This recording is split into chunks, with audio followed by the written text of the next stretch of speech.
Oi, meus amores, tudo bem com vocês? Vamos para o nosso capítulo 13, que fala sobre o relevo e suas formas. Ao observar o planeta Terra, é possível perceber, por meio das paisagens, que sua litosfera é cheia de formas diferentes. Essas formas, que foram surgindo durante o processo de formação do planeta, recebem o nome de relevo.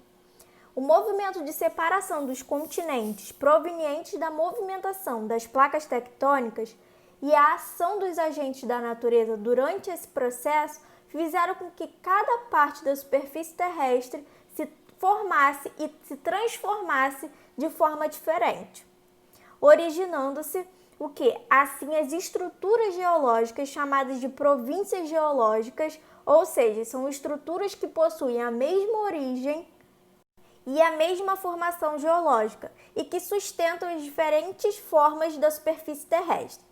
Existem 3 tipos de províncias geológicas: os maciços antigos, também chamados de escudos cristalinos, as bacias sedimentares e os dobramentos modernos.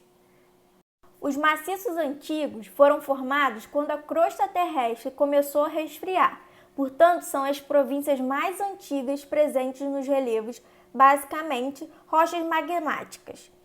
Neles, as rochas mais novas têm cerca de 570 milhões de anos e as mais antigas aproximadamente 3,5 bilhões de anos, do período pré-cambriano, sendo metamórficas. Essas estruturas de relevo é estável, mas sofreu ao longo do tempo intensa ação de agentes externos modeladores do relevo, o que gerou suas formas arredondadas. No Brasil, os escudos cristalinos correspondem a cerca de 33% da área total do território e são divididos em 2 grandes porções: o escudo das Guianas, ao norte da planície amazônica, e o escudo brasileiro na parte centro-oriental do país, cuja grande extensão permite dividi-lo em 6 escudos e núcleos: sul-amazônico, Atlântico, Araguaia e Tocantins, Sul-Rio-Grandense, Gurupi, Bolívia e Mato Grossense. As bacias sedimentares elas foram formadas pela erosão das primeiras rochas que se depositaram em regiões rebaixadas da superfície terrestre e originaram grandes áreas cobertas por sedimentos de rochas. Esse processo ele possibilitou o soterramento de animais e vegetais, formando grandes reservas minerais que se tornaram, com o passar do tempo, reservas de carvão mineral e petróleo, por exemplo.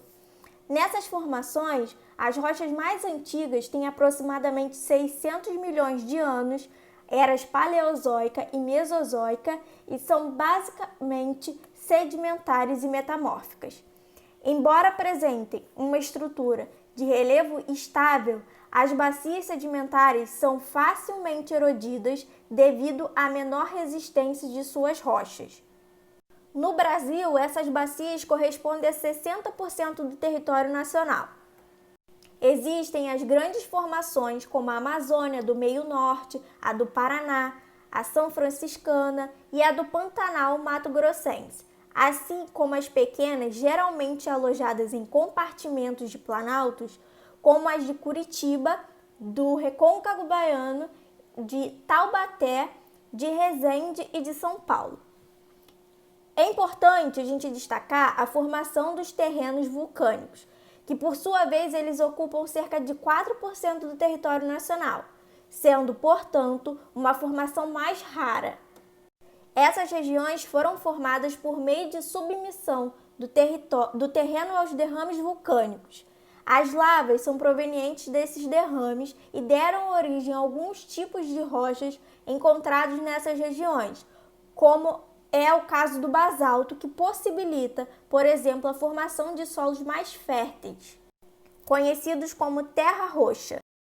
Já os dobramentos modernos são estruturas formadas pelo contato entre as placas tectônicas durante a movimentação da litosfera, originando as grandes cadeias de montanhas.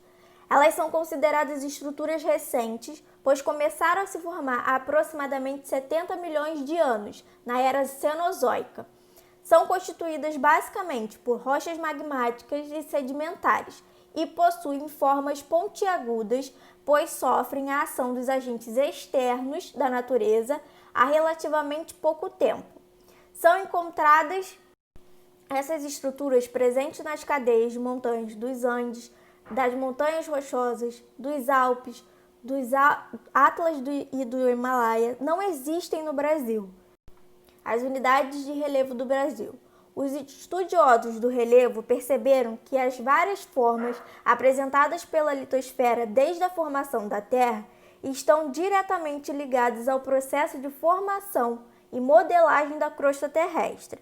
Então, com base nesse resultado, foram criadas classificações para que o relevo, elemento das paisagens, pudessem ser estudado e mais bem compreendido. As diversas formas de relevo foram classificadas com base em sua semelhança e diferenças, em grupos chamados de unidades de relevo. O relevo brasileiro foi classificado de várias formas, mas aqui será adotada a classificação recente e completa de 1995 de Jurandir Ross. De acordo com o geógrafo, o Brasil é dividido em 3 unidades básicas, com base em seu processo de formação e de modelagem, erosão e sedimentação. Então, são os planaltos, as planícies e as depressões. Esse mapinha mostra a classificação proposta por Jurandir Ross e uma legenda que registra separadamente cada unidade de relevo. Os planaltos são as unidades que compõem a maior parte do território brasileiro. Formam-se basicamente por escudos cristalinos, que são estruturas antigas, estáveis e que sofrem e sofreram, ao longo do tempo, grande processo de desgaste em decorrência da erosão. São formas de relevo mais elevadas, geralmente arredondadas, morros e serras, mas que também podem constituir as chapadas, extensas superfícies planas de grande altitude. Neles, os processos de erosão são maiores que os de sedimentação.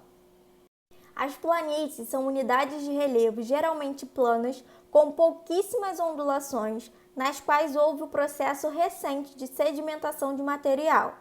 São formadas pelo acúmulo de sedimentos de origem marinha, fluvial e lacustre, ou seja, são encontradas em áreas litorâneas e nas margens dos rios e lagos. As planícies constituem formas de relevos nas quais os processos de sedimentação são maiores que os processos de erosão. E as depressões são formações recentes, assim como as planícies, são áreas rebaixadas formadas por processos erosivos nos limites das bacias sedimentares com os maciços antigos. As depressões têm 2 tipos, a relativa e a absoluta. A depressão relativa são as mais encontradas no planeta Terra e constituem em superfícies com suaves inclinações e mais rebaixadas que as áreas do entorno. Já as depressões absolutas são áreas rebaixadas com altitudes negativas, ou seja, elas são abaixo do nível do mar. A maior depressão absoluta do mundo se localiza no Mar Morto, no Oriente Médio, entre a Jordânia e Israel, chegando a 400 metros abaixo do nível do mar. O esquema abaixo mostra a unidade de relevo em conjunto. A linha vermelha, ela corta o relevo e mostra a ondulação de cada uma de suas unidades. O relevo brasileiro foi formado por vários processos responsáveis pela criação de diferentes formas da litosfera. Essas formas elas possuem altitudes variadas, medidas verticalmente em relação ao nível médio dos mares, que é 0 de altitude. Então, quando a gente observa esse mapa, é possível perceber que existem em outros países formas de relevo com altitude maior do que as do território brasileiro. Elas são chamadas de cadeias de montanhas ou cordilheiras, como a Cordilheira dos Andes. Essas unidades de relevo elas são formadas por dobramentos modernos, ou seja, províncias geológicas recentes e estáveis, nas quais há um encontro de placas tectônicas que formam essas grandes elevações. Então, o relevo brasileiro é formado apenas por maciços antigos e bacias sedimentares, sem a presença dessas estruturas recentes. esse relevo de formação antiga explica a instabilidade tectônica do território. O Brasil está no meio de uma placa tectônica e seu território é formado por estruturas que já se estabilizam, não havendo assim ocorrência significativa de abalos sísmicos e vulcanismos. Então é assim, quando a gente escuta a pergunta, por que o Brasil não sofre vulcanismo, não sofre terremoto? Porque a gente está localizado em cima de uma placa tectônica. Então, quando houver choque entre elas, a gente não consegue sentir, porque a gente não está próximo à placa não está próximo a essa colisão. Vamos ver outras formas de relevos submarinos, ou seja, são as formas da litosfera sobre os oceanos. Os oceanos, assim como o continente, possuem relevo, ou seja, irregularidades na superfície. O estudo sobre o relevo submarino teve início somente em meados do século XIX, mas a busca por melhores resultados ocorreu durante a década de 1960, quando se tornou possível cartografar o fundo dos oceanos, e aí, a partir disso, conseguimos classificá-lo. Com o desenvolvimento dos sistemas de satélites, infravermelhos e mapeamentos térmicos, a geomorfologia marinha progrediu muito e, a partir de diversas pesquisas, constatou-se que no fundo dos oceanos existiam várias formas de relevo, como a gente pode observar nesse esqueminha aí abaixo. Temos a plataforma continental, que é o prolongamento de área continental imersa, com profundidade até 200 metros, apresenta-se na forma de planícies submersas que margeiam todos os continentes, e sua extensão varia de 70 a 1.000 quilômetros.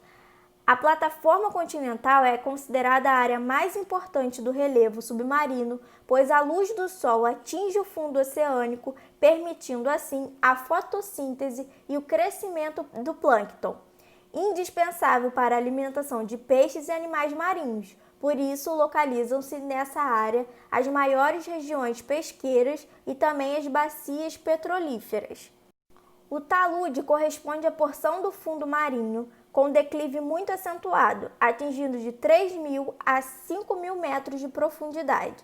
Fica entre a plataforma continental e a margem continental, onde começam as planícies abissais. O relevo é irregular, com presença de cânions e vales submersos. As bacias oceânicas são áreas extensas que têm de 3.000 a 6.000 metros de profundidade. Abrangem desde o talude continental até as encostas das cordilheiras oceânicas. Por vezes são interrompidas por montes submarinos ou mesmo por montanhas submarinas de origem vulcânica, com elevações acima de 1.000 metros, resultando às vezes as ilhas oceânicas, cadeias, cordilheiras ou dorsais mesoceânicas. São elevações que ocorrem de forma regular ao longo dos oceanos. Nessa área, há uma intensa atividade sísmica, são os tremores e vulcânica. A cordilheira oceânica ela divide a crosta submarina em duas partes, representando uma ruptura e uma cicatriz produzida durante a separação dos continentes. As ilhas marinhas são prolongamentos do relevo rodeados por água. Elas podem ser um prolongamento do próprio continente, que não foi coberto por água, ou seja, montanhas marinhas em que somente a parte mais alta fica para fora do oceano, e podem também ser formadas por erupções vulcânicas e por seres vivos, como os de corais ou até mesmo o homem. As fossas marinhas são depressões compridas e estreitas com grande declividade que ocorrem ao longo das áreas de subducção de placas tectônicas. Ou seja, são fendas em que a placa oceânica mergulha de volta para o manto e cuja profundidade atinge entre 7.000 a 11.000 metros. E é isso, meu povo. Dúvidas, escrevam nos comentários, façam os exercícios e até o próximo vídeo.